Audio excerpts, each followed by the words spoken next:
I don't know, Jake. I still think Pirates of the Caribbean makes a lot more sense than Robots of the Caribbean. Yeah, I think so too, Jake. But what'd you think about Davy Jones? That's okay. I mean, a good character should make you feel something. Characters are super important in our theme park experience. They bring a land to life. You see them in stage shows and parades, walking around, puppets, animatronic figures. The parks are full of all sorts. People come to Disney parks to meet our characters. They're part of what makes a land distinctive and exciting to visit. It takes so many people from so many different disciplines to bring these characters to life. There are artists, engineers, costume designers, animators, writers, and so many more. What character do you love? It's not a trip to Disneyland unless I get to meet Buzz Lightyear. For me, it's Mickey and Minnie. I feel like I'm a kid again when I meet them. So many possibilities. What kind of characters are the most compelling for your land? Who do you want your guests to meet? In the next Imagineering in a Box lesson, you're gonna learn what it takes to bring Disney characters to life in our parks and even get the chance to create a compelling character all your own. Hello, I'm Tara von der Linden, a show programmer for animatronic figures here at Walt Disney Imagineering. I work with the creative and engineering teams to design animatronic characters, and I'll be your host for this lesson on how we bring those characters to life. Characters are such an important part of our parks. They populate the land and really bring it to life. Some of these characters come from films you know and love.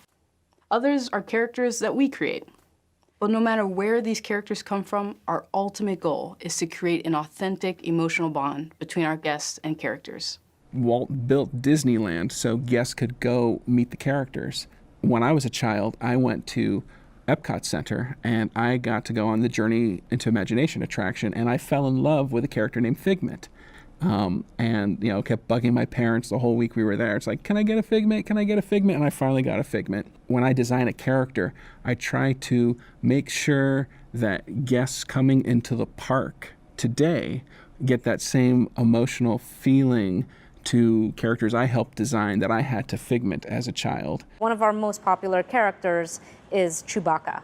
It is a very, very emotional meeting for a lot of people. But to finally meet a living, breathing, reacting character in our land is something that we take very, very seriously. So my little boy, Mickey was a part of his life from day one. And now they get to hug and give high fives to these characters that they've grown to love. And it's been really exciting to see young girls in their princess costumes come to meet the Dora, the Black Panther's guard, and watch how, after meeting them, they stand up a little straighter, and there's a little bit of fierceness in the way they stand, in the way they walk, in the way they talk. As someone who helps create those experiences and build those characters, an experience like that is sort of the deepest honor and deepest satisfaction you can have with your work. And guests make this attachment to these characters by learning their stories. When creating new characters, it's important to understand what makes them tick, to understand their backstory. What are their hopes and dreams? What are their fears? The more you get to know your character, the more believable they'll be. We can design cute characters, but can we make a story for that character that engages guests? We're thinking about what is the blend of wants and needs and likes and dislikes that are going to come together to form a personality. What part of the world did they grow up in? Or what part of the universe? How old they are. The little twitch-like movements. The way that they walk, the way that they strut. What kind of music do they listen to or like? Maybe they don't even like music, but why don't they like music? You need to think almost like a psychologist when you're designing a character. Like, who is this character? You have to get inside the character's head, because that's the only way you're going to be able to write for the character and put the character in situations, and it will also reflect the design of the character. And that involves lots and lots of research. Many of the times the characters that we put in our parks come from existing films like Snow White and the Seven Dwarfs or The Little Mermaid. When we worked on The Little Mermaid, it was my job to help develop all of the animatronic characters for that attraction. My favorite was Ursula the Sea Witch. When we developed that attraction, we watched the film many times. We met with some of the animators. We're looking at the physical, of course. If the genie of Aladdin is a big blue guy, then we know our genie's going to be a big blue guy.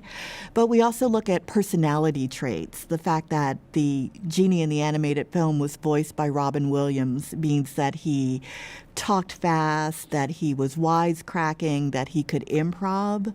So when we were doing our theatrical production of Aladdin, we actually went to comedy clubs and improv clubs and encouraged performers from the world of improv and stand-up comedy to audition for the show as well. It was really going to be the actor's talent and ability to think on his feet that were going to really bring the genie to life.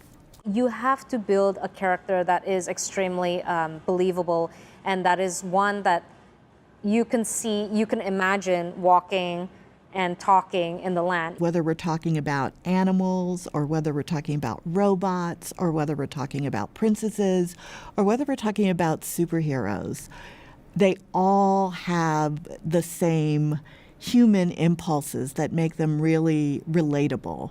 You know, some have great curiosity, some have great compassion. When we meet Aladdin, people call him a street rat because he steals from the local vendors, but then he'll give it to someone who he realizes is hungrier.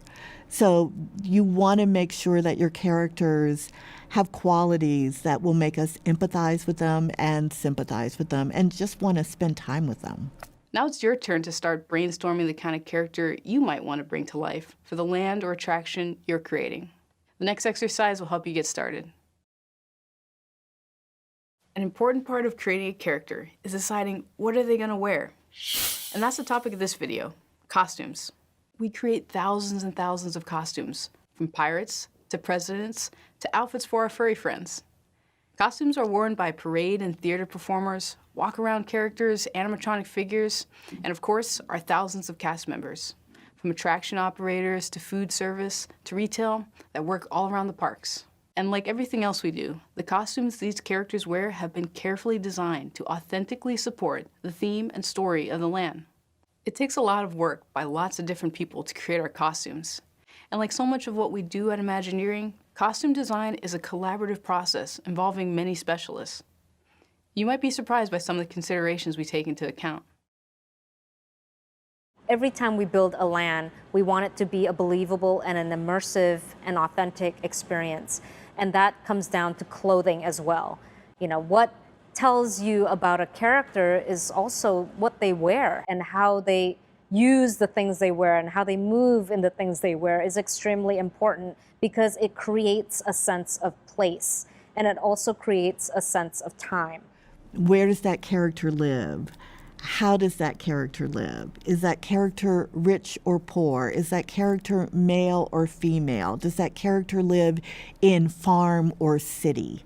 And so you need to do a lot of research. We start out with a kind of a inspiration board. What is the look that we're going for? So that the core creative team can come together, look through it, and kind of decide what works and what doesn't. Believe it or not, you don't have to be the best artist in the world to be a great costume designer. Some do it through collage. Pull together the fabrics that you want. You can put them on the silhouette of a body and convey the feeling of your design.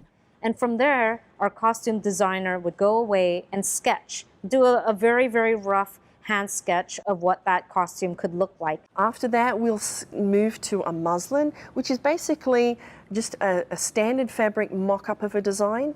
Once we're happy with the style lines, then we'll start to go into actual fabrics. Then we will start talking about color. We'll start talking about textures. We'll start talking about what kind of materials and fabrics we can bring in. When we did the Monsters attraction for Disney's California Adventure, we had to bring Sully from the film world into the real world. And one of the most challenging things there was his fur. So he has all this blue shaggy fur, and how we were going to get the right color fur, the right length fur, and get those cool little purple spots on him, that was a bit of a challenge. If we moved it around, we'd start getting all these weird twists and folds and creases in Sully's fur, which we didn't want. So our team developed a stretch fur. So when he twists, it goes with him. And that was really challenging to figure all that out. What looks good in the light, what looks good in a dark ride, because you have to think about where they're going to be located as well. We always have to take whatever the research teaches us and then bump it up a notch, right? So even if you're the street urchin Aladdin and you are very poor and you're wearing rags, those rags have to have some bright colors. Those rags have to have lots of textures and different kinds of fabrics that the lighting, theatrical lighting can pick up on.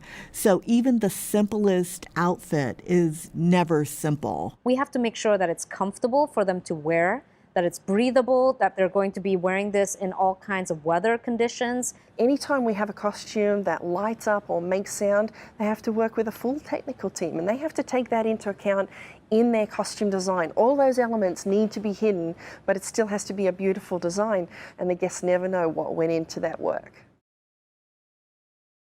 Design lives in everything. So to develop a designer's eye, you have to realize there's not a thing that you are wearing or that anyone else is wearing that wasn't the vision of a designer. The things that utility workers wear, or people working in a kitchen wear, or, police officers or nurses or doctors wear. Look at the details in the things around you, because that can also inspire your design as well and your design sensibility. In the next exercise, you have a chance to imagine a costume you could wear to bring your own character idea to life. Halloween costumes are a great way to test your costume design skills. When creating your Halloween costume, be sure to design it to support the story and theme of your land, and have fun. At Imagineering, the creation of a character involves many people across many departments and with many different skills. From sculptors to animators, engineers, machinists, fabricators, and more. With so many people in the mix, how do we make sure that everyone has the same idea about how the character will look and behave? One of the tools we use is called a character sheet. Character sheets consist of a variety of sketches, which define how a character will look, what they will wear, and how they will move. It also contains notes that define the personality and background of a character, such as where do they come from, where do they live, what do they say, and how do they say it. Think of it as a blueprint that informs all decisions about such a character. For the story department, a character sheet is a breakdown of what constitutes this character. The character sheet for the shaman is that she is extremely elegant and she moves in a fluid-like manner, that she is extremely expressive and likes to use her body as part of her communication. If you only have a sketch for a character sheet, that's better than nothing, not having an image at all. Any type of visuals always helps in developing your character sheet. If you go back and you look at the history of the Walt Disney films, back to things like Snow White and Sleeping Beauty, in the woods there's always these creatures around these princesses. We had this question of, could we fill our lands with characters like that? This idea of a woodland creature intelligence, a small little thing that sees you and hears you but doesn't really speak and understands the world around them but doesn't really have human intelligence. So I think with Tiny Life, we kind of created a personality board. So we knew we wanted to express some different types of emotion. So what we would do is we would say, okay, we want to think about how an introvert would say hello. And we would articulate that out and make a collection of little storyboards. What does excited look like? What does sad look like? What does surprised look like? What does angry look like? And we would show those sketches to people and have them guess what emotion we were trying to communicate. And the emotions that we communicated really, really clearly and people immediately guessed, we circled and said, oh, that's the way to convey that emotion. My biggest piece of advice when coming up with a character sheet is to come up with a strong key pose first. Like, what is your character thinking? Figure that out first. Is your character going to, make some soup, right? So draw that character with a big, cauldron of soup and a spoon, and he's mixing it, and maybe that's what the story is, but maybe something's jumping up out of that soup. So when I was working on Mystic Manor, we had Albert the monkey, and we knew he was going to be mischievous. Albert's a good-natured character, but he's curious. So in one scene, he's opening up the music box, letting this music dust escape. But then as the story goes along, we keep putting Albert in more peril. So he's hanging on this pole, and he is poking his finger in the mouth of this little baby Venus flytrap. And unbeknownst to him, Mama Flytrap is behind Albert and is about to chomp his tail off. You have to immediately read, oh, Albert is going to get hit with an axe here, right? So we've got Albert pinned up against the wall. There's darts and arrows and stuff pinning him up against the wall, and a little axe that has just missed his legs. And it does not need to be a beautiful drawing. It can be stick figures. I always felt like I needed to be able to draw very well to do that, and I can't draw all that well. So I think I use puppetry to try those interactions and sort of try to mock up a character. So the ability to wrap some cloth around your hand to see how something would move, you can really get very far with very little. It just serves as a tool to help communicate what it is that's going through your character's head. Character sheets are particularly useful for designing animatronic figures when it comes to the motions they will perform, such as where will they bend, rotate, squash, or stretch. With animatronics, we have to define very precisely how each part of the character will move. In Guardians of the Galaxy Mission Breakout, Rocket shows up in the pre-show room of the attraction, and he comes in, and it's completely unexpected. And he kind of starts making his way around the room. You see his tail, you see his hand, and then finally Rocket shows up, he hits his head on a pipe, and he starts to explain what's going on in this thing and how he needs your help on this mission. So this is the functionality that the Rocket figure has, right? He can... he has this ability to bend at his pelvis, he has this ability to bend inside of his torso, and his head nod and turn and tilt, and these various different things, and we use all of these together to design the criteria for what Rocket's going to do, and to ultimately, this is what we'll have to work with in the actual performance. Every movement a character makes, from a head turn to a knee bend, is called a function. We'll go into more detail about functions in the next video. So the character sheet is both an artistic tool and a technical tool. It's the agreement between the creative and engineering teams about what the figure will be. In the next exercise, you'll have a chance to analyze some character sheets from Imagineering, as well as to develop one for your own character. Now that you have a sense of our character design process, in the next few videos, we're going to dive deeper into how we bring characters to life via audio animatronics. The phrase animatronic figures was invented by Walt Disney in the early 60s. By combining the words animation and electronics. Most robots, especially industrial robots, are designed to do a task, like welding a car or assembling an electronic circuit board. Animatronic figures are designed to create expressive performances. Animatronic characters consist of 4 main components. Armatures, that play the role of the skeleton in a real character, and define how a character will move. Actuators, that play the role of the muscles that create motion. Sensors, that play the role of nerves and provide the character with information about the physical world around them. And a control unit, that plays the role of the character's brain. This video will focus on armatures, the skeleton of the character.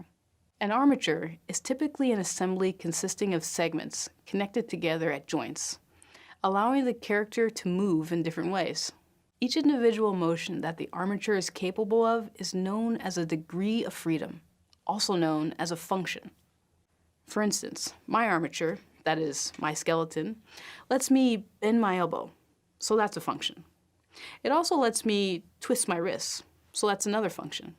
Wrist in out, wrist forward, back, wrist twist. Those are 3 of our standard functions. So Jake has 5 functions. He's got the ability to nod his head, he has the ability to tilt his head, he has the ability to turn his head, and then he's got the ability to drive backward and forward and the ability to turn as he drives. Some more complicated mechanisms are typically found where you need several motions within one small joint or one space. So a wrist has 3 degrees of freedom. Mouth corners, we want to move up, down, in, out. The expressive shaman face was a whole challenge and a whole system within itself to get it to move through a full range of expression, from smiling to grimacing, a very wide range of expression. So basically we have 2 motors that work together in order to move a single point up, down, in, out.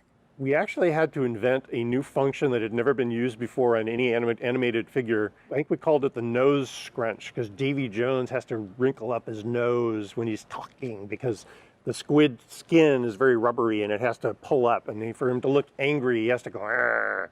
And so we have a function that actually pulls up on his cheeks and his nose and makes it like he's doing this. You have to try to optimize for getting the most out of the least amount of functionality. If the finger's going to move, is the finger going to do this? Is the hand going to do this? Is the hand going to do that? Every one of those things has a function, and that requires an actuator, which requires wires, which requires sensors, which requires design and work, and a space to package all of those things. So you have to design your character very carefully with the things that you really need to tell your story, and eliminate the things that you don't need to tell your story. So you don't want to oversimplify and then it starts to look robotic and stiff, right? But you want to have it just as much as it needs to be to accomplish the creative goal and relate back to the overall story.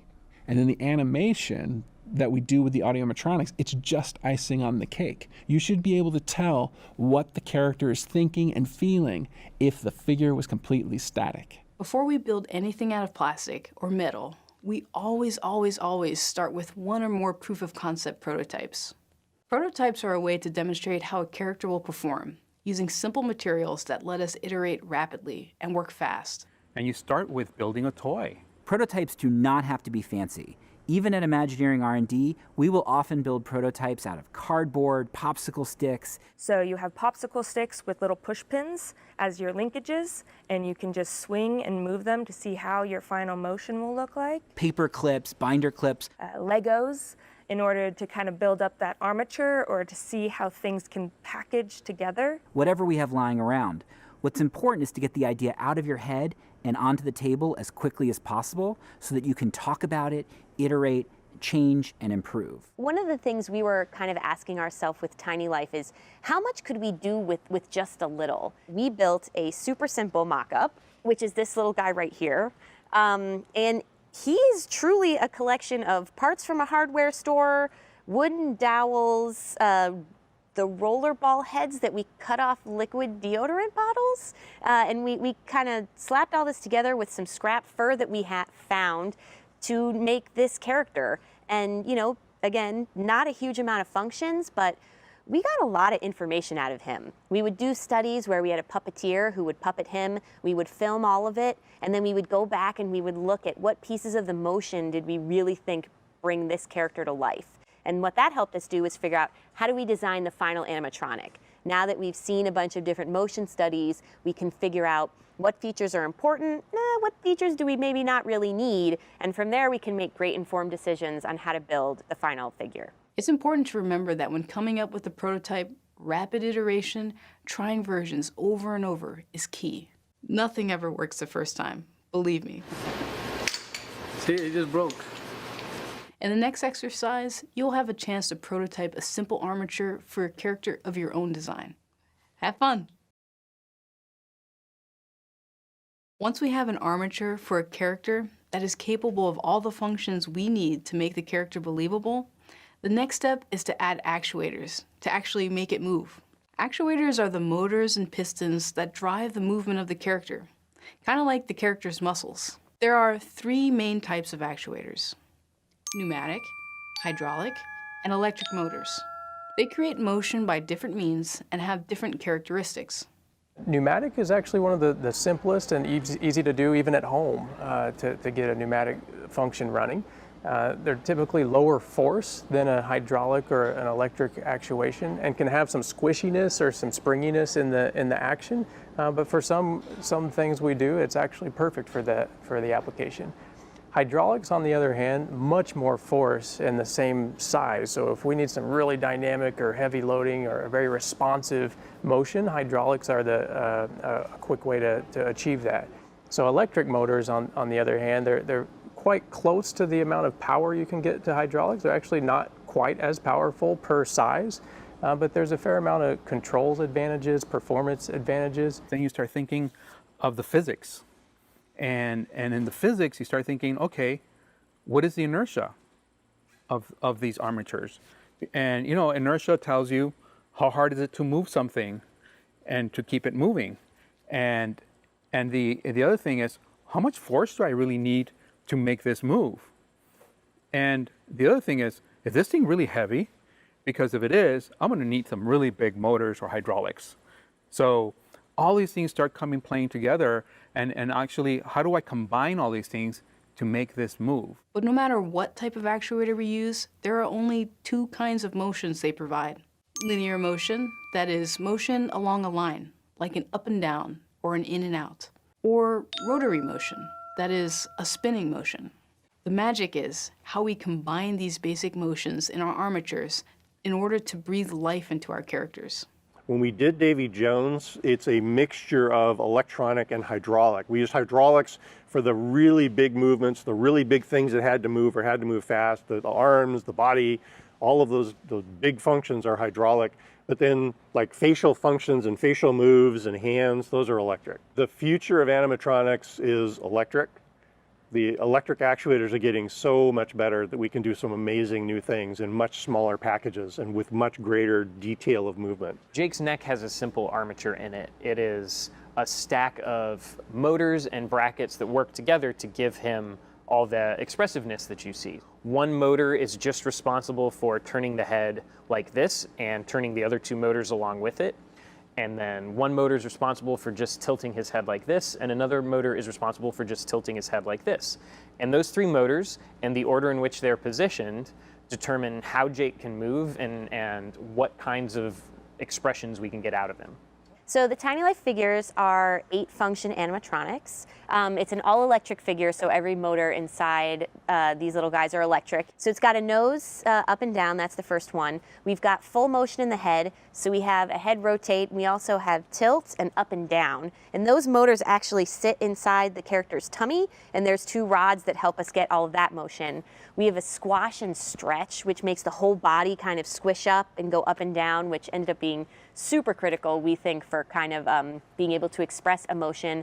We have a body tilt side to side so that they can get close to their friends. We have a lean forward and a lean back so that people, they can really lean in and say hi to people that they see. And then we have a tail wag in the back. One of the challenges of creating great animatronic characters is balancing creative demands with technical feasibility. Rocket's wrists are really, really tiny. They're like the size of a penny. And unfortunately, they don't make motors that small. Generally speaking, a fully functional arm will have about 8 functions. We only really had space to put 2 motors to accomplish all his arm functionality. So we had to figure out a way to make Rocket have arms that, even though he only had 2 functions, make it look like he had 8. Basically it was like this. So Rocket's arms are posed like this in kind of a, off-angle thing. So this arm was capable of moving this way. And then this part was split over here, and he could move this way.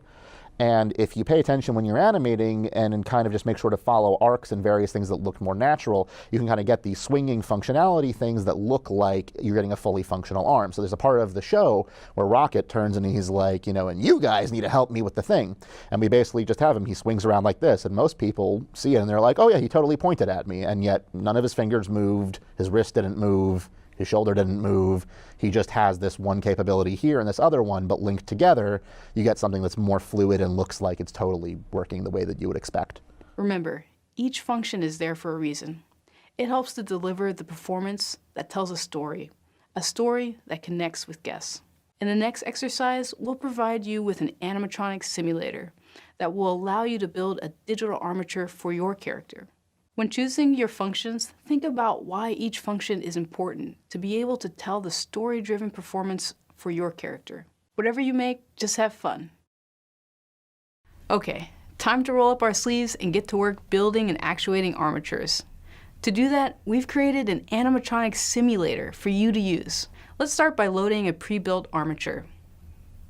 This is called a 4-bar linkage. The blue edges are called rods. They represent bars of metal that have a fixed length. The green circles are called nodes. They represent points at which rods meet. Like if you drilled a hole in the end of a rod and put a pin through it, so that the rods can pivot. The orange edge is a linear actuator, which in the real world might be a pneumatic or hydraulic cylinder. If I go over to the Animate tab, you can see how the armature moves as the actuator moves in and out. An interesting thing about the 4-bar linkage is that this edge always stays vertical. This can be handy when you want a character to hide behind something, then pop up to reveal themselves as part of a show. Now let's go back to the Build tab and see how to create the 4-bar linkage. I can add nodes like this. And I can create rods by clicking on 2 nodes like this. You can also delete rods like this. I want to weld these 2 rods together to make sure that the angle between them doesn't change. I do that by adding an angle constraint. I first click the Add Angle option, then I select the 2 rods I want to constrain. I want to pin down these nodes so they don't move. I do that by selecting the node, then clicking the Pinned option. Finally, I can turn a rod into a linear actuator like this. I can also attach a motor to an angle like this.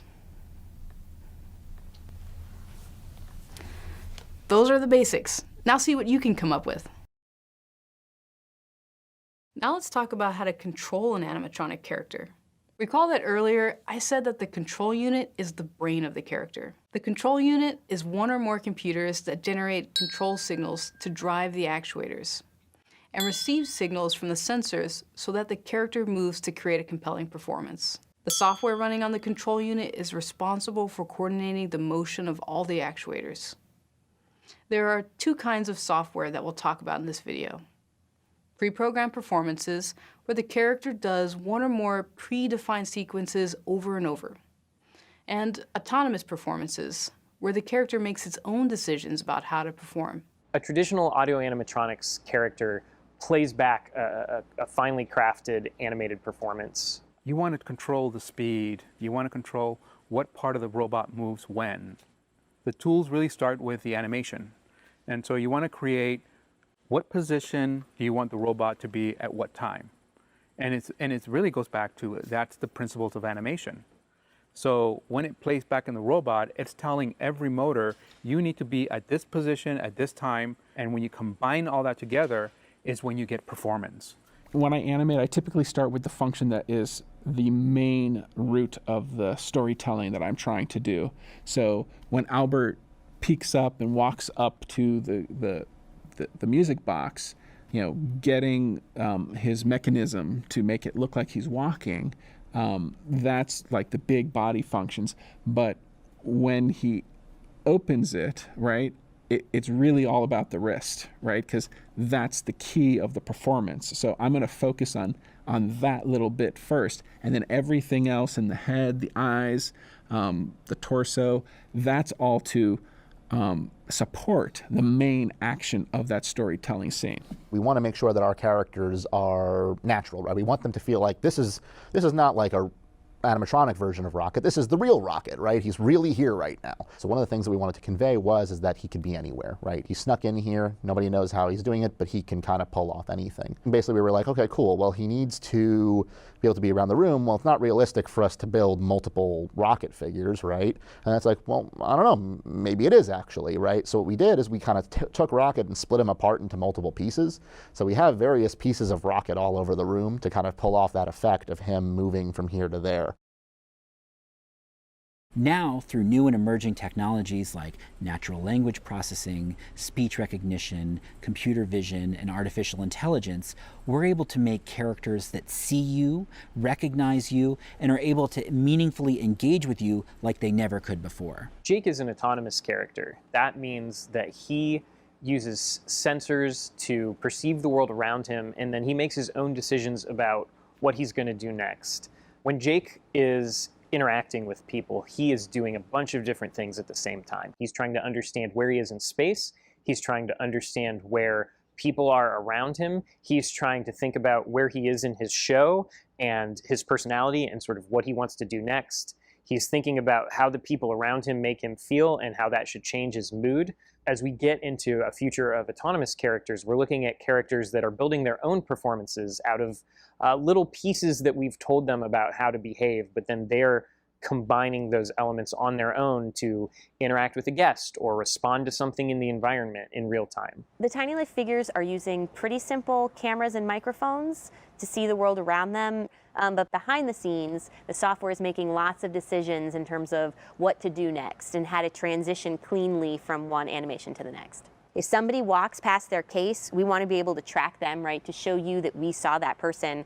Also, if someone gets close and kind of looks in at these little guys, they need to look up and see a face. For over 50 years, our animatronics have been somewhat static, usually bolted to the ground in scenes inside shows. But now we have new technologies that are enabling us to get our animatronic figures up and out. Whether that's rolling around the park, interacting with guests, or even doing some spectacular over-the-top action stunts. But when you're in the room with something you've animated and it's there in front of you and it looks like it's breathing, that's like, oh my gosh, this thing is like crazy. It is alive.